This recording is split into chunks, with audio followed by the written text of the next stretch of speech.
Geeks with Beards.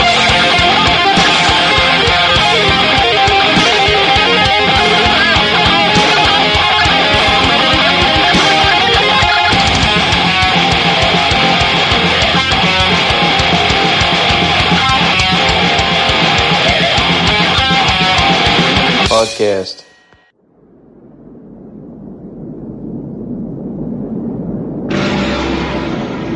At the center of the universe, at the border between the light and the dark, stands Castle Grayskull. For countless ages, the sorceress of Grayskull has kept this universe in harmony. But the armies of darkness do not rest, and the capture of Grayskull is evermost in their minds. For to those that control Grayskull will come the power to be supreme, the power to be almighty, the power to be masters of the universe. Welcome back, everybody, to a new episode of the Geeks with Beards podcast with your hosts, Dan and Sean. And today, we are going to be covering, in celebration of the new movie coming out in June, Masters of the Universe, 1987 comic adaptation by Star Comics, which is an imprint of Marvel. But before we get into that, let's get caught up from our last episode, man. What's been going on? Let's see. I went to Johnson City and Bristol this past weekend to go check out some shows. Oh, hell yeah. And then in Bristol, we went up and down the shops, and I found some comics there that we may cover one day. Awesome. I don't know if I've ever been in any... No, I don't think I've ever been in any shops up that way, I don't believe. It's pretty cool. Pretty good size shops, or kind of little small ones? They're little small ones. I picked up some records and stuff like that. But as far as anything else, that's been about it for me. What about you? Well, this time I actually watch movies, because usually you're the movie guy. Yeah, right. The past few weeks. Since last time I watched, and on Tubi, I watched the, I think it was 2025, the new Red Sonja movie that came out. If anybody remembers, they did one in the 80s, and it had, oh God, I'm going to get killed for this. I done forgot her name. It'll come back to me later. You guys will kill me online. Especially Charlie. Charlie will get me. She dated Sylvester Stallone. Oh my God. And Flavor Flav. Brigitte Nielsen. There you go. Right. The original one had Brigitte Nielsen in as Red Sonja. Schwarzenegger was in it, but he wasn't Conan. He was a different character. It's a good movie. It's not bad, for an 80s adventure film. I don't know the names of actors in this one, unfortunately, but I like this one. This one's a really good movie. I don't know anything outside of just the original film. Like, I don't know anything about, the original novels or anything like that. So, but I think I read somewhere this one was supposed to be a little bit closer maybe to like the novels and stuff that were done back in the day. But I liked to watch it and I enjoyed it a lot. I thought it was really good. And then I checked out one of the, public domain horror movies. Now I've watched the Winnie the Pooh Blood and Honeys and I enjoyed those. And I watched one Popeye that they did. So this one was Screamboat Willie. The evil Mickey Mouse or, Steamboat Willie. It's stupid fun. It is. It's fun. It's fun. And the titular Willie is played by, David Howard Thornton, the guy who plays Art the Clown. That's cool. In the Terrifier movies. I don't want to say a lot about it, but he don't talk. He does the Mickey, he does that shit sometimes. And then before he kills somebody, he'll whistle. Usually it's some kind of like child song or whatever. He'll whistle or whatever, The kills are good. The effects are good. You can tell because he's supposed to be only maybe, 2 foot tall or whatever, So you can tell that he might be standing, like he's supposed to be standing in front of you, you're standing up. He's supposed to be in front of you. You can tell that it's probably a green screen that he's standing in front of. And they might have put the film behind him or something or whatever, because you can tell there's a separation. But it's a lower budget horror film. I mean, you got to expect a few missteps here every once in a while. But overall, it's fun. It's dumb, silly, horror fun. What you expect from those public domain horror movies that they've been putting out there. I'd check it out. I think you might like that one, maybe. Well, at least give it a shot. And they've done like a Peter Pan one. I think they've done Pinocchio. I think they're going to already have done like a Bambi one. I don't know for sure on that one. Is it the same company that does them all? Honestly, man, I'm not 100% sure. I can't say yes and I can't say no. I don't know for sure, but there's several, like the Popeye ones. I know Can't be the same company because I know there's like 3 or 4 different Popeye movies. Okay. And I've only seen one of those, and it was It was okay. It wasn't the best in the world. Other than that, I think it's been about it. Other than that, for me, man. So we'll jump into this. Masters of the Universe, 1987 comic adaptation by Star Comics. And I'm going to pronounce this the way I see it, and I think it's the right way. It says it was adapted by Ralph Macchio, penciled by George Tuska. And, yeah, this is, what did you think about it real quick? We'll start that early today. We'll ask you ahead of time. What did you think of this? I was surprised how well it was translated. Now, you've seen the movie, right? Oh, yeah. Okay. Yeah. Okay, cool. We'll get more into our thoughts here in a little bit. I just thought I'd get a little early on you here and see what you thought. All right, so we start up and we open on Eternia, and it's war-torn from several different battles between Skeletor's forces and the Eternians. Unfortunately, the war is over, and Skeletor and his forces have won the battle and has taken over Castle Grayskull. And we see that Teela and Man-at-Arms are trying to help some civilians whose home has been destroyed during the fighting. And, they're just like, well, what happened? How did Skeletor win the fights? Like, we were winning. How did Skeletor just all of a sudden turn the tide on us? And Duncan, or Man-at-Arms, says that his forces just appeared everywhere. Just all at once. They just showed up out of nowhere. And it's like, someone had to have betrayed us. Someone had to have let him in, and, past our forces. There's no way he could have just done it, without us knowing about it. And Teela's like, look, he's like, we got to find He-Man, and we should be able to find him at Castle Grayskull, and we'll continue fighting. And Duncan tells her, he's like, look, Grayskull done fell hours ago. Skeletor done took Grayskull. And she's just like, she's just destroyed, by hearing that news. Because basically she's just like, all is lost, that we've lost Grayskull. And we cut to the inside of Castle Grayskull, and we see Skeletor. And he's got the sorceress prisoner in a force field, and he's draining her power into him, making himself more powerful. And he basically kind of does like a hologram. If you've seen the movie, they draw it similar, kind of a hologram of his head. And he's warning the people of Eternia that if they continue fighting, he will destroy them. But if, and only if, that they bow to him, will he give them power beyond their belief? I'm just like, no, you won't. No, you won't, Skeletor. You might give a couple of people power maybe to rule over the other ones, but you ain't going to give them half of the power you say you're going to. You can't trust Skeletor. So then we see that there's a family that's traveling, trying to get away from, I'm guessing, a village that was destroyed probably, because it's like a mom and dad and a kid. And they've got a wagon, it's got like all their belongings in it. And they're going along this trail. And all of a sudden one of the wheels hits like a big rock or a big boulder or whatever in the road. And when it does, it starts to tip over. And when it does, it's almost getting ready to land on the kid that's with them. Then out of nowhere, you see these big strong arms show up that catch the wagon. And the parents are like, what? Who? Oh my God, I can't believe it. It's really him. It's He-Man. Sure enough, it's He-Man. He sat there, he's got the wagon, he's picking it up and he's putting it back on its wheels, and he saves the kid's life.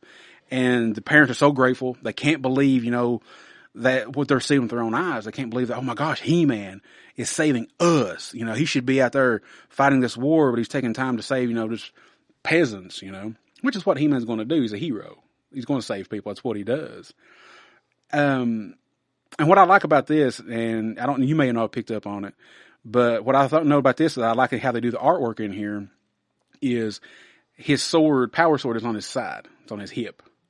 He-Man always wears his power sword on his back. That's where the sheath is always at. So I thought that was cool that they kind of did like old school knights or whatever and just had the sheath on his hip like that. He would hold it on his side. I thought that was really cool. And yep. I thought about that. I was like, actually, that wouldn't have been a bad thing for the toy. It would probably been kind of cool, but I get why they had to do it or why they did it. I guess it looks more dramatic when he would hold it above his head, and transform and stuff. And by the way, speaking of the artwork, the comic book, except for the movie exclusive characters, all of the other characters in this comic are drawn as they are seen in the 80s animated series.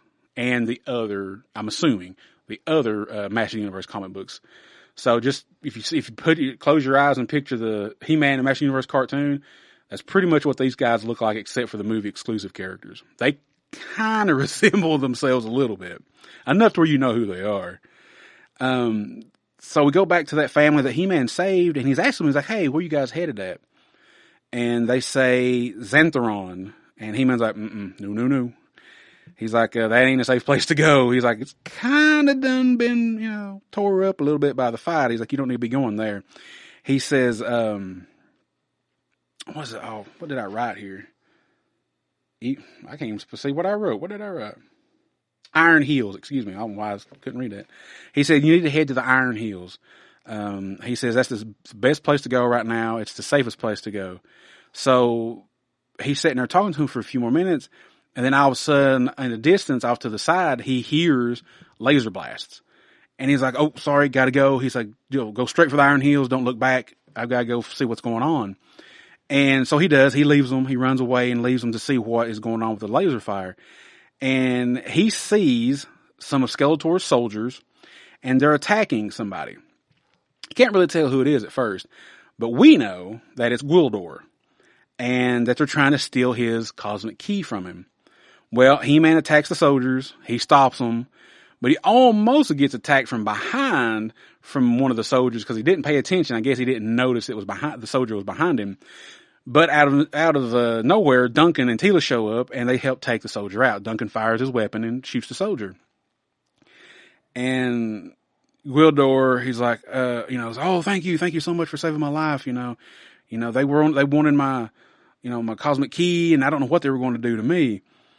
And he tells them, who he is. That he's Gwildor from Thenor. He's a locksmith and, an inventor and all that stuff. And they're like, okay. So why were Skeletor soldiers after you? He's like, well, because of this cosmic key. And he says, Skeletor knew that I had this working prototype that he was coming after me. And they said, well, that's what the soldiers are doing, right? They're coming to get you.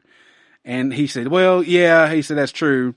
But he said, I don't know if Skeletor knew I had this, or if they just saw him and started attacking him. He didn't really make that clear. But he does let them know that a beautiful woman took interest in him and in his inventions, and that she stole his other key. And that is how Skeletor got into the city, got into Castle Grayskull. And Teela's like, oh, so you're the traitor. He's like, no. He's like, I'm not a traitor. He said, I don't have very many people that have interest or show interest in what I do. And when this beautiful woman showed interest in what I did, he's like, of course I'm going to be friendly with her. I'm going to show her around, He's like, how did I know that it ended up being Evil Lyn? So He-Man and them was basically like, okay, we've got to get to Castle Grayskull, and we've got to find a way to save the sorceress and get Skeletor out of there.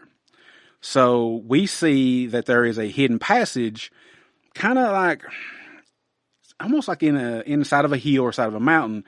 And it's kind of cool because this is completely different than the film. Because in the movie, they're in Gwildor's home, and Gwildor has the secret passage. And He-Man has no idea where it goes. And he tells him it goes underneath Grayskull. Okay, well, in the comic book here, it is a secret passage that apparently only He-Man knows about. And he opens it up. And once he gets it open, they all go into the tunnel that's underneath Grayskull, and they get to the sorceress. And of course, she's encased in the force field. Well, they can't do anything, right then and there, because here comes Skeletor and Evil Lyn. They're going to show up and they're going to try to stop, them from trying to free the sorceress. Because He-Man asked Gwildor, he's like, hey, can you do anything with the key, to do something with the force field? And Gwildor's like, yeah, I think I can. I think I can do that. But like I said, before he can do anything, Skeletor and Evil Lyn show up. But he is able to use the working model, cosmic key that he still has, to open a doorway so they can get out of Grayskull. And like in the movie, they go through the portal, and of course you see Skeletor try to come after them. The soldiers are trying to come after him to get the key. But it doesn't work. And Evil Lynn tells Skeletor, look, Gwildor was punching these keys. She just, at random, she's like, there's no telling where they've landed at. And Skeletor tells her, he says, look, he said, the next time they use the key, he said, lock onto it. And he said, we'll be able to track them and find out where they're at. So then we see He-Man and the others, they land on this weird planet. We know it as our planet Earth, but they don't know that yet. And most of them are landing like in the lake, whatever. Poor Gwildor, he lands and he's head first into the water. His legs is kicking, up in the air, like in the movie. Mm-hmm. Well, and this is cool too. They added this little bit of stuff here. They didn't have to, but I guess to expand the story. Excuse me. You find out that when Duncan landed, that he sprained his ankle, and Teela tells He-Man, because he asked everybody, "You okay? Everybody all right?" And Teela says no. She says, that my dad sprained his ankle. And He-Man says, well, that's because the gravity here is a little stronger than Eternia's. Okay. Again, nothing like that was ever mentioned in the movie. And I wonder about this, and I'll ask you this too, because I've told you this, and you might remember the Superman 4 comic adaptation, that most of what is in that comic is the early version of the script. I'm curious if some of this stuff here possibly could have been early stuff in the script that they might have took out in the final version for the film, I wonder. That makes sense, yeah. Yeah, they're like, well, we don't need to know about the gravity and sprained ankle. We'll just take that out and just keep the story moving, probably. Yeah. So they were rushed and they did have budget problems as it was, because it was a canon movie. So He-Man's like, yeah, he's like, the gravity here on this planet is a little bit stronger than Eternia's. So we've got to be careful. And Duncan also tells him, he's like, look, he's like, even the air is different. He's like, the air has 10% more oxygen than Eternia's air does. Now I wonder, what would 10% more oxygen do to a person, I wonder? Like, would it make you lightheaded feeling until your body got used to it, I wonder? Not sure on it. Yeah, I don't know. I don't know. I was curious about that too. I was like, well, what would happen if you've got a little, 10% is not that much, I guess. But I'm like, would the Eternians be lightheaded for a little while, I wonder? So they find Gwildor, bless him. He's upside down, head first in this, like in the movie, it looks like a lake, or maybe like just a little bog or something. And so he's upside down, stuck in the mud. They pull him out. And like in the movie, he shakes his head and the water comes out of his gill slits, out of his ears, and gets on the other people. And This is the part in the movie that they were like, hey, we need to get back to Eternia. We got to get back home. And Gwildor's like, well, of course. He's like, I wouldn't build a device that didn't have, the home coordinates. And he's like, but where is it at? Where's the key at? And everybody's like, oh, crap. So they jump up and going to go search for the key. Well, then we cut to two people in the cemetery. And these two people are Kevin and Julie. And they are standing in front of her parents' gravestones. And they're talking about what had happened to them. That they had died and that she blames herself for it. And Kevin's like, look, he's like, it's not your fault. It just is an unfortunate accident, airplane. You had nothing to do with it. And then they discover the key in the ground, like again, like in the movie, in the big hole. And Kevin's like, well, I don't know what this is. He's like, I bet this is a Japanese synthesizer. I bet that's what it is. And he takes it with them and they leave. Well, then we see that Evil Lynn has told Skeletor that they almost have the key tracked. And that because when Kevin and her find it in the cemetery, like in the movie, he turns it on. And all the nice pretty lights are coming on, and the little sounds come on. So Evil Lynn's able to pick that up on Eternia, and she's telling Skeletor that, hey, we almost have it tracked. I just need them to use it one more time. That way we'll lock in for sure where they're located. And then we'll be able to get the key back. And Skeletor is basically like, all right, don't disappoint me. Let me know when you've got it tracked. So, and this is, again, I think this is possibly could have been in the early script, or maybe this is just for the comics. He-Man is approached by two Earth boys, two young boys on the bicycles, and they ask him, like, hey man, did you come from the circus? He-Man's like, nope. He's like, actually I come from a planet called Eternia. And he says, I'm in search of this device. It looks like this. And he's kind of trying to mimic what it looks like, And he's like, have you seen this key? And they're like, no. He's like, hey man, but can we see your sword? And He-Man just like, yeah, okay. So He-Man unsheathes his sword and kind of just shows his sword. And of course it starts glowing with the power. And as he's doing that, Gwildor shows up. And he's like, hey He-Man. He's like, I've picked up a signal from the key. And they just walk away. Completely different from the movie. Like there's no kids or anything like that. I thought that was cool that was in the comic book. So they just run off, cause he's got the key, or excuse me, he's got a signal for the key. So then we go to Julie and Kevin, and they're at the high school, and Kevin's doing a sound check for his band, who's going to play for the graduation. Well, he uses the key again cause he's curious about it. And right then and there, as soon as he does, Evil Lynn is able to pick up the location. And Skeletor's like, okay, we know where it's at.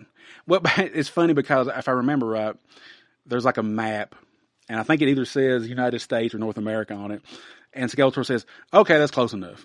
That's close enough. He's like, assemble the mercenaries. And we see Karg, Blade, Sorod, and Beastman. And Beastman is the only one of those mercenaries that was in the original He-Man Masters Universe comic book and cartoon. Karg, Blade, and Sorod were made exclusively for the film. So he sends them to go after the key. He sends them to Earth to go after the key, and he's like, look, don't disappoint me. He's like, I'm not, I'm not in the mood for disappointment. Don't do it. You better bring the key back with you. So we see Julie, and they're still sitting inside, the high school in the gymnasium. And Kevin's got the idea. He's like, hey, I kind of want to know what this is about. I want what this thing is. He's like, so I'm going to take it down to Charlie's music shop. And Julie's like, okay. He's like, well, you want to come with me? And she's like, no. She's like, because she's getting ready to leave. She's getting ready to leave because it doesn't really, I don't remember if it says it in here or not. But if you've watched them film, after graduation, she's leaving her hometown. She's going somewhere. She didn't want to be there anymore because of where her parents died. So she's like, no. She's like, I want to stay behind.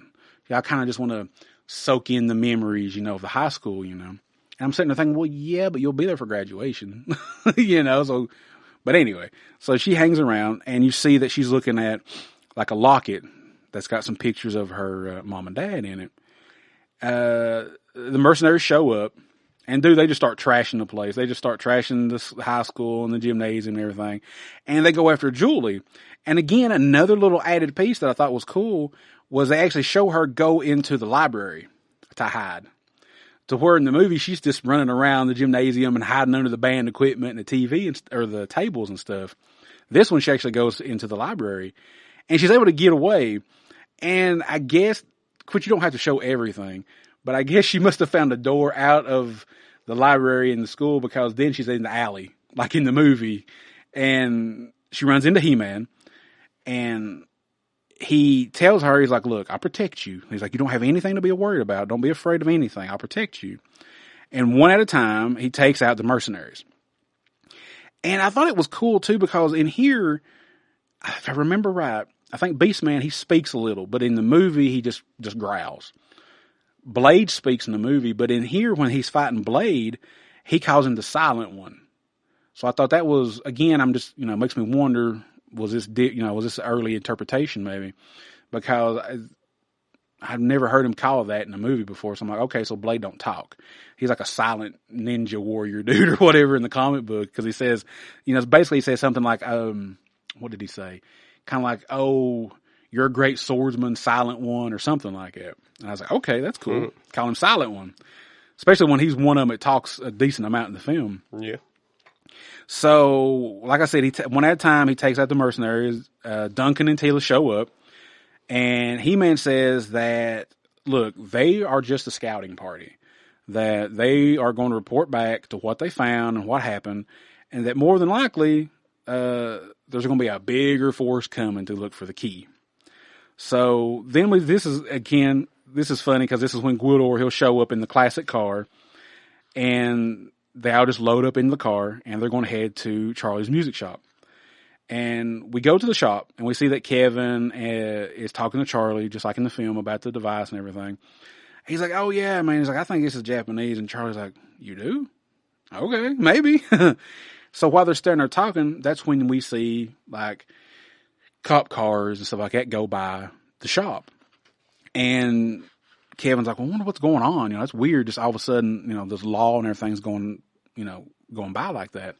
Charles like, hey, we'll turn on a scanner. We'll find out what's going on. And they turn the scanner on and they find out what happened at the high school. And Kevin's like, oh shit, I left Julie there. I gotta go back and check on her, make sure she's okay.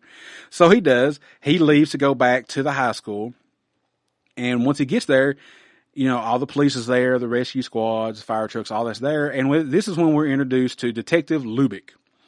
And he tells Kevin that the only thing that they found was her purse. Nothing else. Just her purse. And of course the janitor. The janitor was still there, like in the movie. And he's like, but she was there. I left her here. He's like, Lubick's like, look, this is what we found. He's like, do you think of anywhere else she might go? He's like, well, we could try her house. So that's what they do. They go to Julie's house and see if she's there. Well, she's not. Lubick asks Kevin, he's like, hey man, what is this thing? And Kevin's like, well, I'm not really sure. I just found it. And Lubick's like, wait, you just found it? So you're saying this is not yours? So you just took it, not belonging to you? And Kevin's like, yeah, I kind of thought finders keepers, kind of thing. So Lubick's like, you know what? I'm going to hang on to this and, I'm going to take it to the police station. Cause he the way that he's talking to Kevin's like, he kind of insinuates that Kevin, stole it. And I mean, I really wouldn't say Kevin stole it. I mean, okay, you find something like that in the ground. I mean, you're not really stealing it because it doesn't technically belong to anybody. There's nobody around or whatever. You're just finding it, And Kevin tells him like, hey, look, man, he's like, if you don't believe what I'm telling you, he says, go down to Charlie's music shop. I just left from there. He'll tell you the same thing I'm telling you right now. And he's like, I'm not lying. I'm telling you everything, that I didn't steal this from anybody. So Lubick leaves with the key, and that's where he's going to go. He's going to go to Charlie's and see if Kevin's story checks out. Well, just a few minutes later, here comes Evil Lynn and the mercenaries. They rush into the house, they tear the door down, they start trashing the place, and they attack Kevin because they're looking for the key. Well, he's not going to tell them anything. He refuses to tell them anything about, the key or anything. So they put on, again, like in the movie, they put on like that interrogation collar around his neck. And it basically forces him to answer their questions. And they ask, where is the key? And they show him an image of the key. And he says that Detective Lubick took the key. But he doesn't, again, little differences, which I like. He doesn't say where he took the key. Evil Lynn just says, hey, we should be able to track it from the air. So they leave. And before they leave the house, this is where Karg shows Evil Lynn a photo of Julie's dead parents in the newspaper article about where they passed away. And she looks at Karg. She's like, She's like, this might be of use to us. She's like, I'm going to hang on to this. So just seconds later, minutes later, the attorneys show up and they find Kevin with the collar around his neck and he's still sitting on the ground. It's all just destroyed. And Julie's like, oh my God, what happened to him? Who did this to you? And that's when they explain to her, Evil Lynn and what this is. And they remove the collar off of him. And Kevin kind of jumps up, and tells us like, gotta get away from these people. They're crazy people. And she's like, no. These are good people. Calm down. These are the good guys. And she's like, we have got to help them find that key thing that we found in the cemetery. So we see Lubick and the attorneys and Evil Lynn all show up at Charlie's almost the exact same time, looking for the same thing. They're looking for the key. Well, a big battle ensues, and like in the film, Evil Lynn uses her magic to look like Julie's mom, to trick Julie into giving her the cosmic key. And she does. And this is cool too, because this is something, again, that's different, is that after she gives Evil Lynn the key and Evil Lynn changes back to her regular form, they try to kidnap Julie too. In the movie, they didn't do that. She just took the key from her. Julie screams, and that's when all of them rush out to try to save her. Well, here in the comic, they actually try to kidnap Julie with the key at the same time. And cool about this is Gwildor is the one that saves her. He throws a dart, some kind of dart, at one of the soldiers, and he takes the soldiers down. And that gives enough time for Kevin and everybody else to show up to save Julie from getting kidnapped. But Evelyn, of course, they get away to, take the key back to Eternia. And so they run away, and Skeletor, and we see Skelly, he shows up, and he's not really that happy. Skeletor shows up. I like how they do this is because in a comic book, a lot of times they give you a little bit more detail than others. But in this adaptation, it's just like pop, pop, pop, pop, pop. It's like they don't show you like the big chariot that he came in, like in the film. It's just like, he's here. He just pops up, And so they all go up to the roof of this building where Skeletor attacks, and he destroys the key. Like in the movie, he shoots almost like a Emperor Force Lightning, in the movie. But in the comic here, it just shows him basically take it in his hands, and like he just crumbles it up. Like he literally disintegrates this key in his hands. And after he does that, he also thinks that he's killed He-Man because of like this explosion that happens. He thinks he's killed He-Man because He-Man gets on one of those little, and it's different too because this one, it doesn't look like it's just a disc that he jumps on. It almost looks like a little hover vehicle in a way, but it crashes, and Skeletor is like, "Oh, He-Man's dead. Cool." I'm like, okay, all right, sure. After Skeletor and his forces leave, He-Man shows up and just like, wait a minute. We thought you were dead. Like we saw the explosion, we didn't even think you could survive that. And He-Man's like, he's like, I just stayed out of the way, until, I made sure Skeletor wasn't coming back. He's like, I was kind of hiding, kind of hiding in the distance there for a little while. And once I know Skeletor wasn't coming back, he's like, hey, I'm here, I'm alive, So then we see that Kevin is helping Gwildor build a new musical device. And this thing is crazy looking. Like it's kind of keyboardish in a way, you know what I'm saying? Kind of weird because in the movie, and I know I keep saying this, but I mean, it's a movie adaptation. So I'm going to compare. In the movie, since the key was not destroyed, they used the key with a keyboard and different wires and stuff like that to make it work. Well, this one, they don't have the key. So it's basically just a keyboard and stuff from scratch that they put together to make a new device. And so they do, and they all pop up on Eternia. And it's funny because, like in the film, Lubick is there. I'm like, but we didn't see Lubick run up on him like in the movie. He just popped up. He just happened to show up, I guess. They just didn't draw it in the comic book. So they pop inside Castle Grayskull, and a big battle ensues. And, dude, this took me by surprise. Gwildor actually gets shot by a laser blast while trying to free the sorceress. And I'm like, oh shit, you just killed Gwildor in this comic book. What the hell? But Kevin finishes what Gwildor was starting to do, and he's the one that frees the sorceress. I'm like, okay, cool. Kevin and Earthling frees the sorceress. I'm like, all right, sweet. So He-Man and Skeletor, they have a battle, but it's not a battle like in the movie.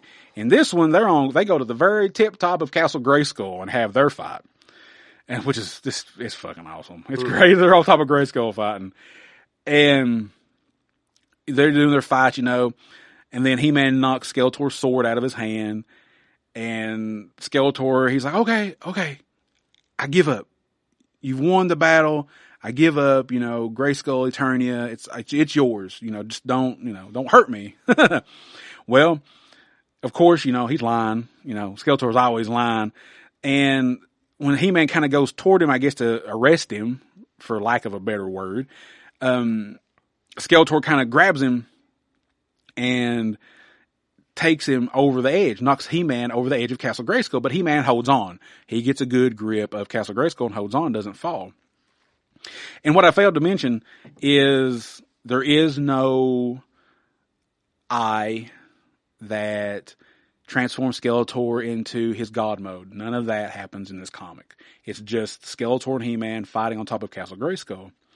Well, Skeletor, with He-Man hanging by his fingertips on the edge of the top of Grayskull, Skeletor comes toward him, and he's getting ready to knock He-Man off. Like, he's literally going to either kick him off or stomp his fingers or whatever. But before he can do it, you see in the back corner of the panel, you see Evil Lyn throw a rock or a big boulder or something at Skeletor's head, conks him in the back of the head. And when it does, it takes him, as Jim Cornette would say, what was it, ass over tea kettle, basically. He flips over and he's falling off the top of Castle Grayskull. Oh, He-Man grabs him because He-Man's holding on one hand to Castle Grayskull, the other hand he's holding on to Skeletor. And he's like, come on, Skeletor. He's like, help me out here. We'll get off this Castle Grayskull together. We'll survive this. And Skeletor basically looks at him. He's like, you know what? I don't want you to help me. And to me, it looks like he jerked himself free from He-Man. I don't think, at least the way I interpreted the artwork, didn't look like He-Man dropped him. It looked like Skeletor kind of jerked away. So basically he was telling He-Man pretty much that he would rather die than be saved by He-Man. And that's what we're led to believe in the comic, that Skeletor falls from the top of Castle Grayskull to his death. And then we cut toward our last couple pages here, and we see that Julie and Kevin are preparing to go home after the fight. And they say goodbye to Lubick, who's, like in the film, he's staying behind. He's like, why am I going back to Earth for? He's like, look at this castle. Look at the women. He's like, why would I go back to Earth for? Why would I go back being a cop again? So he stays behind. And this is where the sorceress gives him that orb, like she does in the film, and says that anytime you need us, just basically talk into it, and, we'll respond to you. It's a communication device. And before they go, like in the film, before they leave through the portal, they kind of holler, like, oh, wait, Gildor, send us back before, and then they disappear. Well, we return back on Earth. Julie wakes up in her bedroom, but we find out that it's just before her parents, die in the plane crash. So she tells him, look, she's like, please don't fly today. It's like, I won't spend time with you guys at the beach. Just don't fly. Just don't get on an airplane. Let's just go to the beach. We'll just, drive to the beach and just, have a good time. She takes the tickets and all their stuff like that. And she shows in the comic book, it shows her basically like she's like digging a hole and hiding it next to a stream or whatever in the dirt. I'm like, okay, you're going to dig it up later, but okay, sure. Because in the movie, it just shows her grab the stuff and run out the door, and her and Kevin meet up in the street, and that's it. Mm-hmm. Well, this one, she's burying all the stuff. And Kevin shows up like in the movie, and he says, please, he's like, Julie, don't let him go. Don't let him get on the airplane. And she's like, oh, I've already stopped him. I've already buried everything in the ground. Like, don't worry about it. They're not going anywhere. And we end our story with Julie looking at Kevin like we do at the end of the film. And she's like, do you remember? He's like, oh yeah. He's like, I remember everything. Eternia. The end. People of Eternia, I stand before the great eye of the galaxy, chosen by destiny to receive the powers of Grayskull. This inevitable moment will transpire before your eyes, even as He-Man himself bears witness to it. All open now. I, Skeletor, am the master of the universe. So, I like this a lot. I mean, I'm a He-Man fan. I like this a lot because there is differences with the appearance, because I don't really know why. I'm guessing likeness rights. That's more than likely. Because they had to pay to get Dolph and everybody else. You're probably right about that. More than likely, that's probably what it was. But I know that's the charm of it too. They besides the movie characters, They look like their old selves that I remember from the cartoon. Like Tila's even got like the toy. She's got like her snake armor headdress and stuff on, like the old toy did and stuff. And there's enough differences in this version of the story to the actual movie that I like it too. And again, that's why I'm wondering maybe this was an early version of the script, maybe, or whatever. You know, I don't know. I mean, it's like anything, I guess, when you adapt something, you don't want to adapt it word by word, frame by frame, because then people won't buy the book or the movie or whatever. This way, there's enough differences in it, besides their appearance, which is the big major difference, that would want people to pick this comic book up back then. Excuse me. So, yeah, as a He-Man fan and the 87 movie fan, I love the book. I think it's a great adaptation. It's, like I said, there's enough differences to make it fun and, you know, cool to read, and just enough different from the film to where you can say, hey, this is two different things. You know, it's two different stories, you know. So we got your first impressions. You said you enjoyed it. So give me a little bit more on it. What'd you think about it? A little more in depth there. I like the differences, to be honest. I will say the art kind of threw me off because where I remember more of the movie than I do the cartoon. But of course, yeah. Other than that, yeah, I think the writing was pretty good, and the artwork itself was pretty good. Yeah. Like I said, you know, even the movie exclusive characters, there's enough similarities to them that, and I'm not sure. I didn't look exactly when this came out. I'm pretty sure it did say 87. I'm guessing this may have come out after the film. It could have come out before the film. I don't know. Gwildor pretty much looks identical to his movie version. Beastman looks pretty close. Karg looks pretty close. Blade is a little different looking because he almost, to me, and now this is just me, now you look at it here on the cover, does he not kind of look almost like Baraka from Mortal Kombat? Oh, yeah, for sure. Kind of? Yeah. Okay, and he's got like yellow skin, or like a yellow-green kind of skin or whatever. Sorod is a little, no, he's almost identical. Yeah, he's pretty close to identical to his movie version. But, yeah, I don't know, like I said, as a He-Man fan, stuff like, yeah, I really enjoy the comic. I thought it was great. And like I said, I like the differences. I like that they made them look like their toy or their animation models and stuff instead of, like you said, probably because of likeness rights with Dolph and Langella and all the actors and everything probably. So I don't know how that stuff how much it would have cost Marvel back in to do that, you know. But, yeah, I did. I enjoyed that a lot. And I'm glad you did too, man. I thought you probably would. Because I know you like the movie. Yeah, pretty good. So I figured you probably enjoy the comic version of it too. I put out there a couple of different places.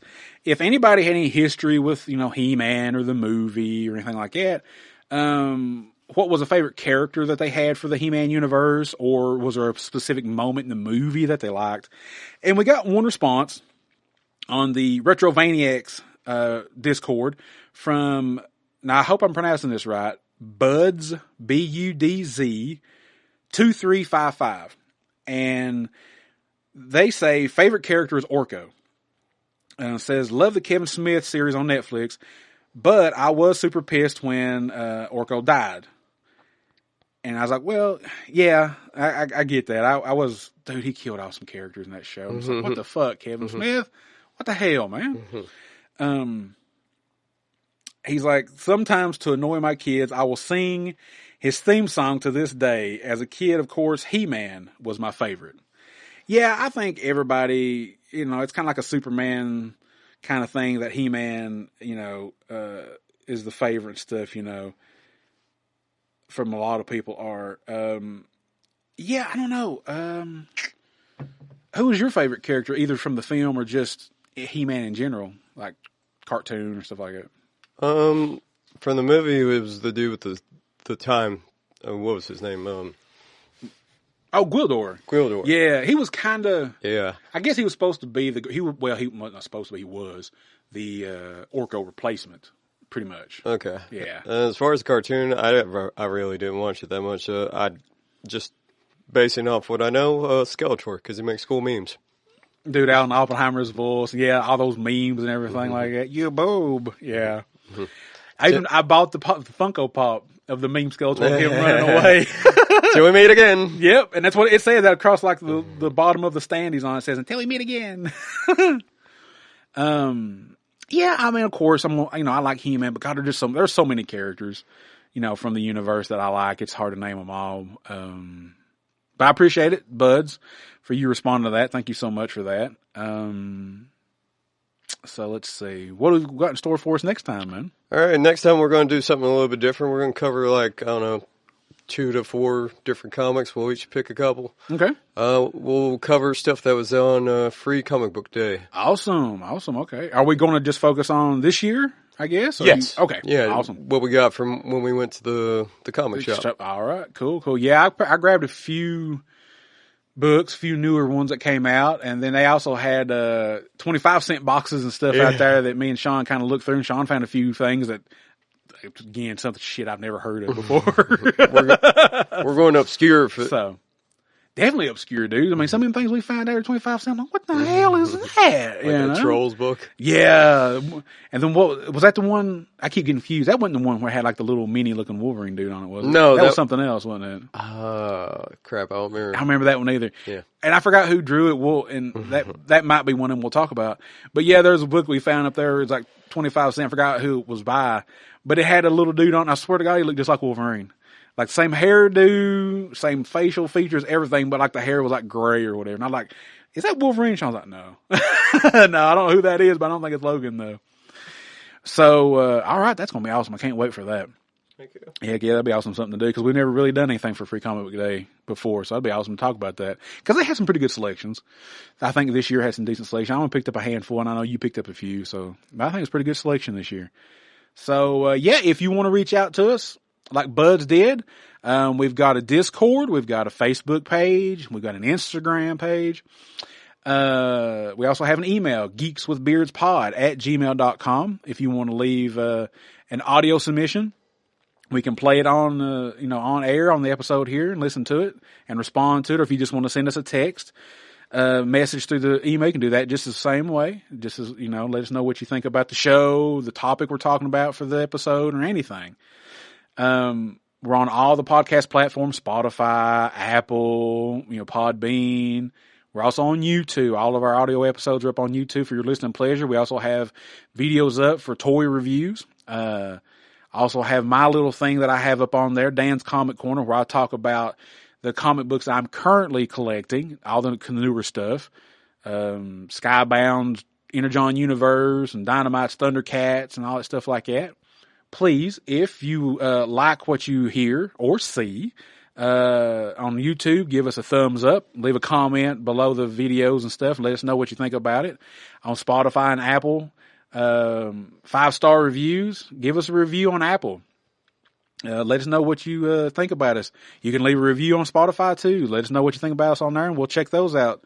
I don't think we've actually had too many reviews or anything left on Spotify or anything, have we? Let's go back and look. I need to really keep up with that. I don't think we have, but if you find it in your hearts, we appreciate it. To leave us 5 stars, we appreciate it because those 5 stars mean more than you think they do when it comes to podcasts. Kind of gets us out there and everybody. And we appreciate everybody that follows us and listens to us and then is subscribed to our podcast and stuff like that. We really appreciate it. It means a lot to us. So yeah, until next time when we talk about Free Comic Book Day 2026, have a good one, guys. Goodbye.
Geeks with Beards.